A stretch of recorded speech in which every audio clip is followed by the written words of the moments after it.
Bonjour, vous regardez Période d'essai, l'émission qui donne la parole à celles et ceux qui écrivent le monde du travail. Aujourd'hui, j'ai le plaisir de recevoir Rémi Ponge, qui est auteur de Se tenir debout, un siècle de lutte contre les souffrances au travail. C'est publié aux éditions La Dispute et déjà disponible en librairie. Rémi, bonjour. Bonjour. Alors, est-ce que vous pouvez nous parler de votre parcours et de ce qui vous a mené à travailler sur la question des souffrances au travail?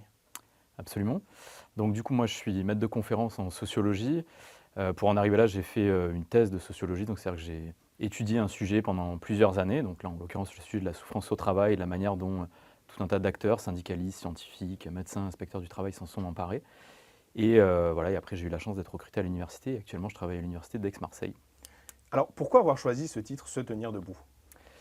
Alors c'est une excellente question. Ce titre, il a deux significations. La première, c'est d'illustrer ce que ça suppose, une fois qu'on a fait un burn-out, justement de se remettre sur pied, de se remettre debout. Et j'en profite pour rappeler que selon les sondages, il y a entre 2,5 millions à 3 millions de personnes qui estiment avoir fait un burn-out lié à leur activité professionnelle. Donc c'est vraiment un phénomène très important. Ça, c'est la première chose, se remettre debout, voilà, retrouver sa santé. Et le deuxième, c'est pour illustrer justement ce siècle de lutte syndicale, de scientifiques, de personnes qui se sont tenues debout, donc c'est-à-dire qui ont résisté à la dégradation de leurs conditions de travail et qui se sont mobilisées pour que leur travail soit plus confortable et plus de sens et qu'ils puissent y vivre sans y perdre leur santé. Il y a un extrait, moi, Rémi, qui m'a particulièrement frappé dans l'ouvrage, je me permets de le lire. Lorsque j'ai commencé ma thèse, dont ce livre est tiré, je me suis heurté à deux idées reçues dans le monde militant comme scientifique. La première est que les syndicats ne se seraient pas préoccupés de la santé des salariés et encore moins de leur santé physique. La seconde affirme que les souffrances au travail sont un problème récent, apparu à la fin des années 90 du fait des transformations néolibérales du travail. En creusant un peu, je suis pourtant vite tombé sur des traces montrant que les souffrances au travail sont en réalité une très vieille histoire. Alors est-ce qu'on peut en savoir plus? À quel point est-ce qu'elle est vieille cette histoire? Alors c'est une histoire qui est très vieille, elle a plus d'un siècle. C'est-à-dire que dès le début du XXe siècle, en fait, on commence à s'intéresser aux questions de souffrance liées au travail et de souffrance psychique. Et en fait, un exemple qui, je pense, parlera à tout le monde qui s'intéresse à ce sujet, c'est le film de Charlie Chaplin, Les temps modernes, qu'on est nombreux à avoir vu, voilà, qui est disponible sur YouTube pour celles et ceux que ça intéresse. Et dans ce film, qui est donc du coup une satire des transformations du capitalisme de l'époque, avec le développement des grandes usines, du travail à la chaîne, dans la métallurgie, dans les usines d'automobiles, etc. En fait, il dénonce les conditions de travail des ouvriers de l'époque qui font un travail qui est extrêmement répétitif, extrêmement monotone, qui peut être dur physiquement, qui ont des très longues journées de travail. Et c'est un travail qui épuise le corps, mais qui épuise aussi l'esprit. Et dès cette période-là, début du XXe siècle, on commence à parler de fatigue nerveuse pour désigner justement cette fatigue un peu nouvelle qui est très méconnue à l'époque. Et alors justement, cette notion de fatigue nerveuse qui apparaît dans les années 30, qu'est-ce qu'elle recouvre exactement? Oui. Alors, elle recouvre des choses qui sont assez proches de ce qu'on appelle aujourd'hui le burn-out, par exemple. Donc, c'est une fatigue qui est déjà une fatigue physique, mais pas seulement. C'est une fatigue dont on ne se remet pas malgré le fait de se reposer. Et elle recouvre donc des problèmes un sentiment d'épuisement émotionnel, une perte de sens au travail, une démoralisation, un sentiment d'être facilement énervé, facilement irritable. Et elle peut aussi se manifester par tout un tas de troubles physiques, comme des maux de ventre, des problèmes cardiovasculaires, des troubles du sommeil aussi. Donc c'est vraiment une fatigue qui atteint très fortement le physique, mais aussi l'esprit, le psychique. Et à l'époque, on parle de nerfs pour désigner ce qu'on appelle aujourd'hui le psychisme. D'accord. Donc en fait, beaucoup d'éléments que vous évoquez, qu'on retrouve aujourd'hui dans le vocabulaire lié à la souffrance au travail. Et alors, après 1945, vous dites que la CGT dénonce la fatigue nerveuse qui est provoquée par le taylorisme. Est-ce qu'on peut revenir d'abord rapidement sur ce qu'est le taylorisme pour celles et ceux qui l'ignorent ou pour rafraîchir la mémoire des étudiants et élèves que nous étions, et nous dire pourquoi cette cause ne s'est pas durablement imposée dans l'agenda syndical? Oui. Alors le taylorisme, c'est une méthode d'organisation du travail qui repose sur une idée très simple qui est de dire, plutôt que de confier à un ouvrier une tâche dans son ensemble, par exemple, on va dire construire une voiture, on va mettre ensemble un ouvrier et on va diviser toutes les tâches qui supposent d'être faites pour construire cette voiture et on va confier à chaque ouvrier une tâche très petite et du coup il va pouvoir refaire cette tâche à l'infini et être spécialisé, être plus efficace dans cette tâche. Et donc le taylorisme, c'est le fait de découper le travail en plein de petites tâches et qui sont souvent en fait très monotones, très ennuyeuses. Voilà. Et après, il y a ce qu'on appelle le Fordisme, j'en profite pour ajouter, l'innovation entre guillemets du Fordisme, c'est le fait d'avoir ajouté à cette question de la séparation en petites tâches du travail, la chaîne de travail, Et donc, c'est voilà, les usines avec des chaînes de montage et devant les chaînes de montage, des ouvriers qui font la même tâche à, à répétition, quoi. D'accord. Et pourquoi, du coup, la fatigue nerveuse, elle ne s'est pas durablement imposée dans l'agenda syndical? Ouais. Alors, c'est ça qui m'a beaucoup surpris quand j'ai commencé à travailler sur ce sujet, c'est que donc on voit que ça apparaît dans les années 30, ça explose dans les années 45. Enfin, en tout cas, c'est un sujet qui est très présent aussi parce que voilà, beaucoup d'usines sont taylorisées, introduisent le Fordisme en France, mais aussi dans des administrations comme les PTT.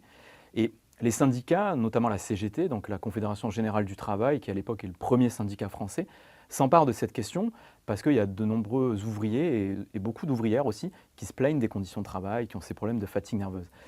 Et ça ne s'impose pas dans l'agenda syndical pour différentes raisons. C'est qu'il va y avoir pendant une dizaine d'années des mobilisations autour de ces sujets, mais qui après vont se calmer, vont s'arrêter pour diverses raisons.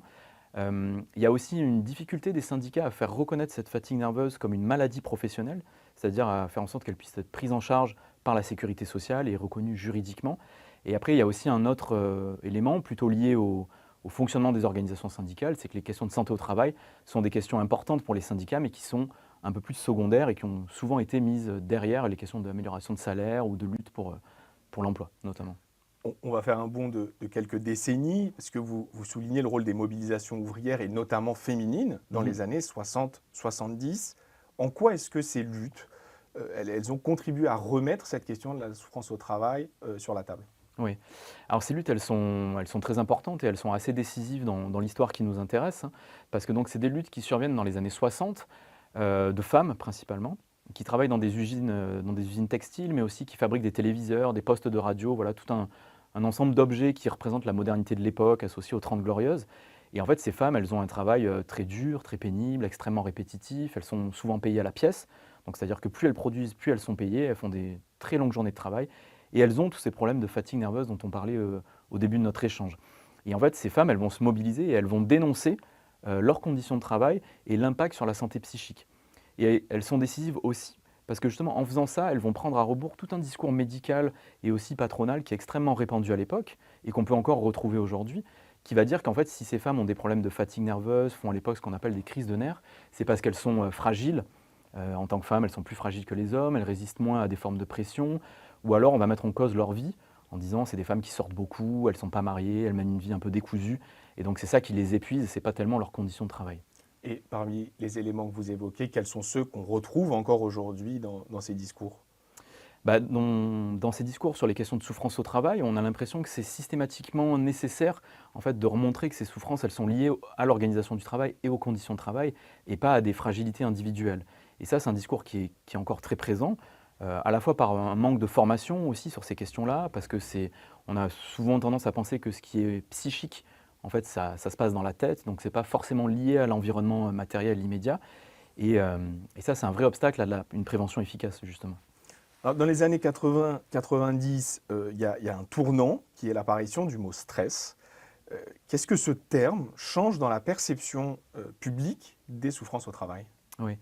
Alors ça aussi, c'est un autre moment important de cette histoire, c'est que à partir des années 80-90, on va abandonner un peu cette catégorie de fatigue nerveuse et on va se mettre à parler de stress.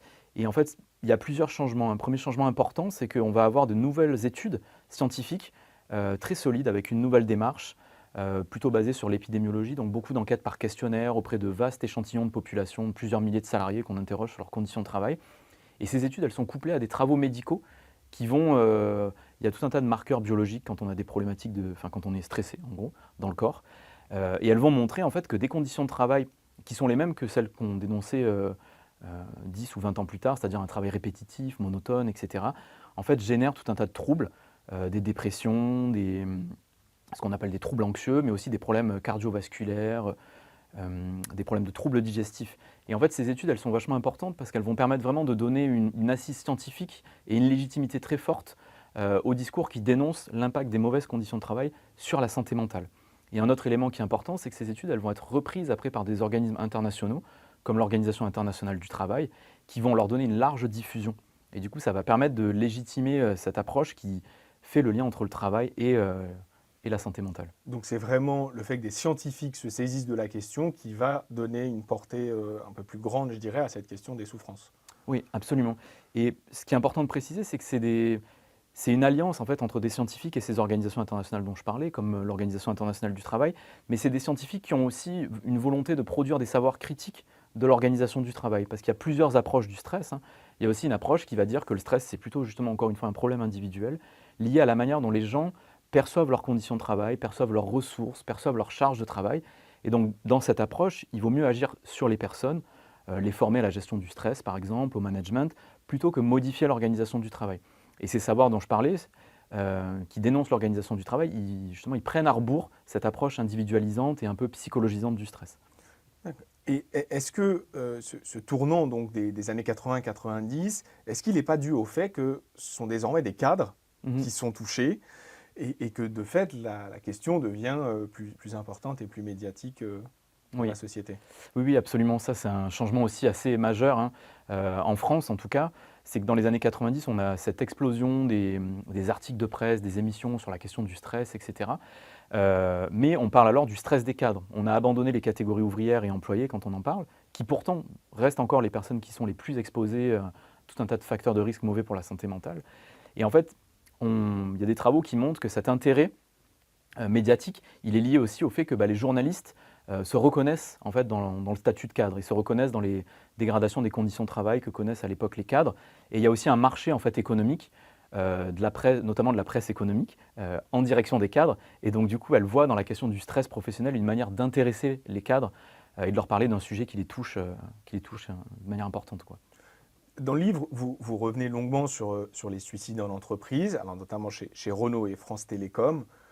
Est-ce que vous pouvez nous expliquer en quoi ces événements qu'on a tous en tête Mhm. ont constitué une rupture, en tout cas en France? Ouais. Alors, il constitue une rupture à plusieurs niveaux, hein. Le premier, c'est que, on a cette médiatisation qui s'opère, autour des cadres dont je parlais. Mais là, en fait, avec, les suicides donc qui surviennent chez France Télécom et chez Renault, on franchit un cap. C'est-à-dire que, il y a un documentaire qui est excellent, qui s'appelle «Par la porte ou par la fenêtre», qui revient sur cette histoire et qui montre qu'en fait, à chaque fois qu'il y a un nouveau suicide chez France Télécom à cette période-là, ça fait la une des journaux télévisés. Donc c'est vraiment, il y a une médiatisation sans précédent.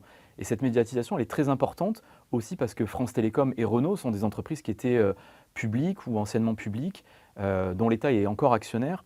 Et donc, en interne de ces entreprises, il y a des syndicats alliés à des scientifiques qui dénoncent justement les très fortes réorganisations qui sont menées pour réduire les coûts et augmenter les profits, pour le dire très simplement. Et en fait, du fait du caractère public de ces entreprises, ou anciennement publiques, l'État est sommé de prendre position sur cette question des souffrances au travail et de santé au travail. Et ça, à l'époque, c'est très nouveau, parce que l'État, le ministère du Travail, s'occupe très peu des questions de santé au travail. Beaucoup des questions d'emploi, de salaire, mais les questions de santé au travail sont très peu, comment dire, c'est très peu un sujet de débat politique et d'action pour ce ministère-là. Et ça, c'est vraiment un changement sans précédent. Et alors un changement qu'on peut voir peut-être aujourd'hui, je ne sais pas ce que vous en pensez, mais la santé mentale, alors pas seulement au travail, mais à l'échelle globale, était la grande cause nationale. Est-ce que Mhm. pour vous, ça marque un changement? Alors, c'est très paradoxal. Ça marche qu'un changement dans le sens où on peut tout à fait se féliciter du fait que voilà, les pouvoirs publics s'emparent de cette question, la mettent sur le devant de la scène. Mais là où ça marque pas un changement, de mon point de vue en tout cas, c'est que quand on regarde par exemple donc la charte pour la santé mentale qui a été promue par le ministère du Travail et par notamment l'Alliance pour la santé mentale, on s'aperçoit que la priorité est donnée à des mesures individuelles. C'est-à-dire qu'on va suggérer des formations, de l'accompagnement de salariés individuels, de salariés, pardon. On va suggérer aussi d'encourager la pratique du sport, de lutter contre la sédentarité, tout un tas de choses qui sont, on peut, d'une certaine manière, extérieures au milieu de travail. Et on va aussi encourager le dialogue sur la question des conditions de travail.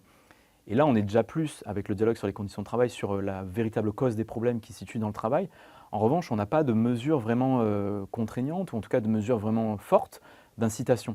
Or, ce qu'on observe, c'est que la plupart du temps, en l'absence vraiment de mesures contraignantes pour les directions d'entreprise, ce sujet de la souffrance au travail, il est très régulièrement mis dessous la table, en fait. On a des chiffres de la DARES, le ministère du Travail, qui nous montrent qu'en fait, il n'y a que seulement moins d'un quart des entreprises qui modifient l'organisation du travail pour s'occuper de ces questions-là. Donc on voit qu'il y a encore une difficulté pour les directions d'entreprise à s'en saisir, et surtout à s'en saisir en agissant sur le travail et pas sur des facteurs individuels. Et ça, c'est encore quelque chose qui perdure très fortement aujourd'hui. Donc finalement, ce nœud entre une appréhension individuelle qui dessert finalement la question des souffrances au travail et l'appréhension dans son aspect collectif perdure encore quelque part. Ouais, absolument, ça perdure et c'est encore quelque chose de très fort. Et du coup, on a l'impression qu'il faut systématiquement batailler et pour rappeler que ben, on sait maintenant depuis très longtemps, avec des études scientifiques qui sont très solides, hein, ça c'est important de le rappeler, des études scientifiques en sociologie, mais aussi en gestion, enfin en sciences de gestion, en médecine, en épidémiologie. Il y a énormément de savoirs qui nous permettent de démontrer que tout un tas de conditions de travail sont reconnues comme étant dangereuses pour la santé mentale. Et malgré l'importance de ces savoirs et aussi tous les outils de prévention dont on dispose, on a encore cette approche individuelle qui perdure et qui occulte les vraies causes du problème. On va revenir sur le rôle qu'ont joué les syndicats, notamment dans la politisation de ces souffrances. Qu'est-ce qu'ils ont fait concrètement? Alors ils ont fait plusieurs choses. Déjà, ils ont joué un rôle déterminant, hein, je pense que c'est important de le dire, et c'était le propos de l'ouvrage. C'était pas mon... Ça, c'est une conclusion à laquelle je suis arrivé, hein. C'était pas mon intention initiale et j'ai même été surpris de ce constat. Donc ils ont déjà participé activement à la production de savoir sur ces questions-là. On parlait des années 50-60 et de la CGT. Ben, en fait, la CGT fait partie des premières organisations qui vont demander à des psychiatres d'étudier cette fatigue nerveuse pour essayer de comprendre qu'est-ce qui se cache derrière, quelles sont les conditions de travail qui sont problématiques. Et donc, du coup, tout au long du siècle, ils ont impulsé, avec l'aide de scientifiques, des travaux de recherche pour mieux comprendre ces souffrances et mieux comprendre les liens avec le travail.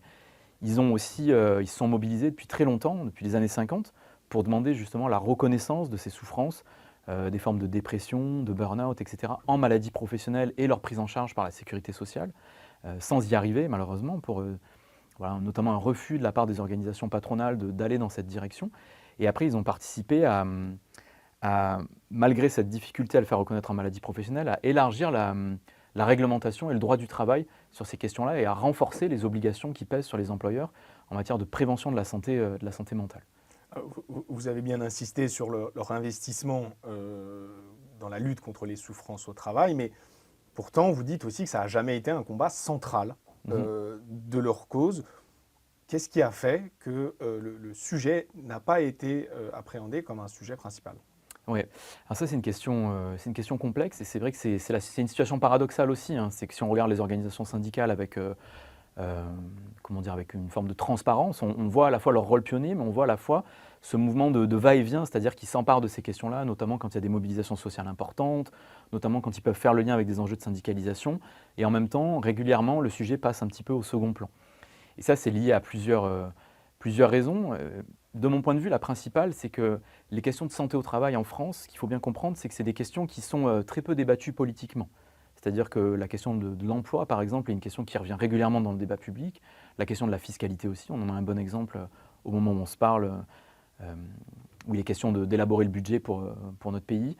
Et les questions de santé au travail, en fait, le choix qui a été fait par l'État, c'est de dire que ces questions-là vont être traitées par les organisations syndicales et patronales dans des arènes paritaires où ils vont négocier sur les normes d'exposition, sur des outils de prévention, etc. Et donc, du coup, elles ont été retirées du débat public.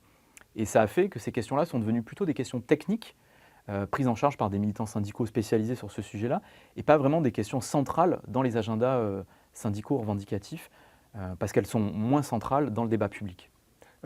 L'ouvrage met beaucoup en lumière le rôle des conseillers techniques dans les confédérations. Est-ce que vous pouvez d'abord nous définir ce que sont ces conseillers techniques?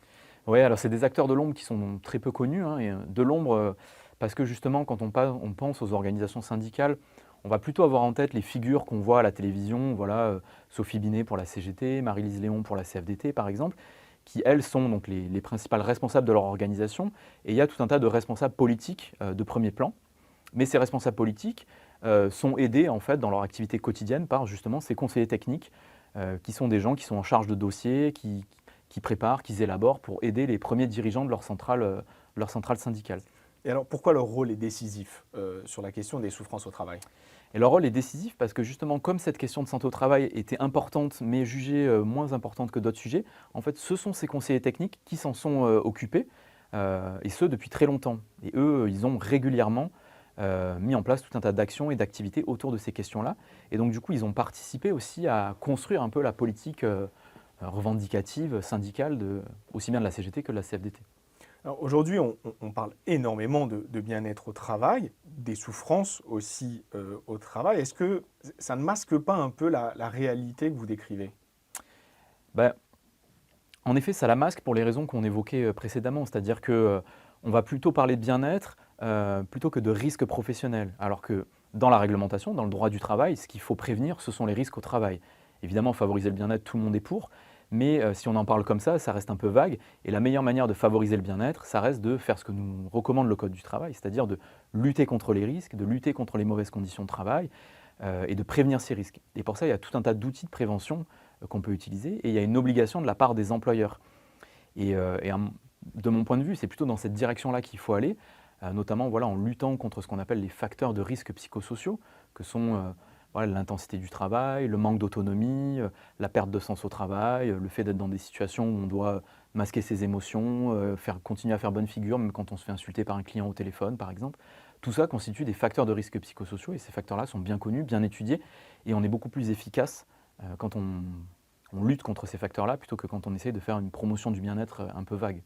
Oui, vous l'avez dit, est-ce que ça ne serait pas un peu le syndrome baby-foot ou table de ping-pong, alors que vous rappelez bien que derrière, ce sont des obligations. Est-ce qu'on peut revenir sur quelques-unes de ces obligations ensemble? Bien sûr. Alors la principale obligation qui me semble décisive de connaître, c'est ce qu'on appelle l'article L4121-1 du Code du travail. Alors le chiffre est un peu technique, mais c'est l'obligation générale de prévention de la santé et de la sécurité pour les employeurs. Prévention de la santé et de la sécurité de leurs salariés, et aussi bien de la santé physique que de la santé mentale. Et donc ça veut dire que dans une entreprise, un employeur doit veiller, votre employeur, mon employeur, à ce qu'on ne soit pas en danger dans notre travail et justement à ce qu'on ne soit pas exposé à des facteurs de risque psychosociaux. Et cette obligation, elle se décline de plusieurs manières. Il faut notamment pour ça lutter contre les risques à la source, c'est-à-dire agir sur l'organisation du travail. Est-ce que, en tant que chercheur, vous êtes consulté par des acteurs publics? Est-ce que ça arrive souvent, vous ou des collègues? Ou justement, est-ce que c'est un élément que vous regrettez un peu, cette manque de visibilité des chercheurs? Alors la visibilité, elle est très variable hein, selon les chercheurs. Moi, ça m'arrive d'être consulté plutôt par des organisations syndicales ou plutôt par des professionnels, des médecins du travail, des psychologues du travail, voilà, des acteurs de terrain, on va dire, moins par des décideurs politiques. Peut-être que ça viendra, on verra. Et je pense qu'il y a la question effectivement de la consultation, mais il y a aussi la question de qu'est-ce qu'on fait des préconisations qui sont faites. Parce qu'il y a beaucoup de collègues à moi, que ce soit des économistes, des sociologues, des gestionnaires, voilà, des chercheurs, qui font tout un tas de recommandations pour améliorer l'organisation du travail. Et encore une fois, évidemment, les problématiques sont complexes, mais on est quand même très outillé parce qu'il y a énormément de connaissances scientifiques sur lesquelles on peut s'appuyer. Et force est de reconnaître que ces préconisations-là ne sont pas forcément retenues par les décideurs politiques. Alors on l'a évoqué un peu durant l'entretien, mais l'ouvrage est issu d'un travail de thèse. Qu'est-ce qui a évolué? C'est un travail qui est long, sur plusieurs années. Voilà. Est-ce que vous aviez des idées préconçues au moment d'aborder le sujet? Qu'est-ce qui vous a le plus frappé, en tout cas, dans ce travail sur le temps long? Oui. Bah, ce qui m'a le plus frappé, alors moi, il faut voir, j'ai commencé ce travail il y a une dizaine d'années, hein, donc à cette époque-là, je ne connaissais pas bien le monde syndical. Et j'avais sur le monde syndical tout un tas d'idées préconçues qu'on peut avoir, voilà, aussi alimentées par certains médias. Quand on pense syndicalisme, on va plutôt penser à la grève, on va plutôt penser aux luttes contre les réorganisations d'entreprises, des fois au barbecue devant les usines, des images un peu d'Épinal. Alors qu'en réalité, le travail syndical est un travail quotidien, besogneux, peu visible, d'accompagnement des salariés, de réunion avec les directions d'entreprise, avec les managers, et vraiment un travail d'appui quotidien de terrain et qui est essentiel. Hein. Dans les entreprises où il y a des organisations syndicales qui font correctement leur travail, on a des très bonnes conditions de travail et en tout cas des meilleures conditions de travail et de conditions d'emploi que dans les entreprises où ils ne sont pas présents. Donc ça, c'est quelque chose qui m'a beaucoup frappé. Alors, à la lumière de votre enquête, quels sont les principaux angles morts aujourd'hui? Si vous deviez vous adresser à des responsables politiques, qu'est-ce que vous leur diriez? Quelle serait la priorité, en tout cas, selon vous? Oui. Ben, le principal angle mort, c'est justement la permanence de cette approche individualisante, voire psychologisante des souffrances au travail. Psychologisante, c'est-à-dire qu'on va plutôt renvoyer à ce qui se passe dans la psyché de l'individu, dans son fort intérieur, pour comprendre ses souffrances, bien plus qu'à ses conditions de travail. Et ça, c'est quelque chose qui m'a beaucoup frappé aussi quand j'ai rédigé cet ouvrage, c'est de voir la permanence de cette approche-là et de ces discours, alors même qu'elle est contredite par tout un tas de travaux scientifiques. Et un autre élément qui est essentiel et qui serait un conseil que je donnerais si les décideurs nous écoutent, bah, c'est qu'on voit qu'en fait, ce qui marche, c'est aussi quand on renforce le pouvoir des salariés, donc le droit des salariés et de leurs représentants, les représentants du personnel, les syndicalistes, mais aussi de la médecine du travail, des inspecteurs du travail, des inspectrices du travail. de tous ces acteurs en fait, qui sont aussi là pour venir en appui aux directions des entreprises et pour les accompagner et les aider à mettre en place leur obligation de prévention. Et quand on renforce ces acteurs-là, qu'on crée des contre-pouvoirs dans l'entreprise, ça permet vraiment d'aller sur une prévention des risques qui est efficace et qui est facteur de bien-être pour les salariés, si on veut en parler en ces termes. Donc multiplier les interlocuteurs, si j'ai bien compris, Rémi. Alors, il y a une nouvelle tradition dans cette émission, ce sont les conseils lecture. Est-ce que pour les auditeurs et auditrices qui seraient désireux ou désireuses de prolonger la réflexion, vous avez 3 conseils lecture? Oui, alors j'ai 3 conseils lecture. Un premier conseil lecture, c'est un ouvrage qui s'appelle Burnout militant. Comment militer sans se cramer, qui a été écrit par Simon Cotin-Marx et Hélène Balazar, qui est un ouvrage qui fait écho à celui-ci, mais qui va aborder la question du burn-out, mais dans les organisations, dans des associations, dans des collectifs de salariés, de travailleurs ou de bénévoles qui essayent de changer le monde, comme on dit, et comment est-ce qu'on peut militer dans la durée. Un deuxième ouvrage, ça s'appelle Gilet bleu. C'est un ouvrage qui parle de Decathlon, donc une entreprise que tout le monde connaît, qui est écrit par 2 collègues qui s'appellent Karel Lyon et Maxime Kijou, et qui interroge justement cette question de l'autonomie au travail et dans une perspective de prendre au sérieux les discours des directions d'entreprise et des managers qui justement disent qu'il faut donner davantage d'autonomie aux salariés voilà, et donner plus de pouvoir aux salariés. Et l'idée, c'est d'essayer de voir qu'est-ce que ça produit, comment ça marche. Et mon troisième conseil, c'est un ouvrage qui s'appelle Le dialogue social sous contrôle, qui est un ouvrage collectif dirigé par Baptiste Giraud et Jérôme Pellis, et qui là revient justement sur les évolutions du dialogue social et de la négociation collective, et qui je pense pourra intéresser des cadres d'entreprise, des dirigeants, des managers qui sont directement impliqués dans ces négociations et dans faire vivre ce dialogue social au quotidien. Rémi, merci beaucoup pour ces conseils lecture. J'espère qu'on recevra très prochainement ces auteurs et autrices sur le plateau de Période d'essai. Alors, Se tenir debout, un siècle de lutte contre les souffrances au travail, c'est publié aux éditions La Dispute et disponible déjà en librairie. Quant à moi, je vous dis à très bientôt pour un nouvel épisode de Période d'essai.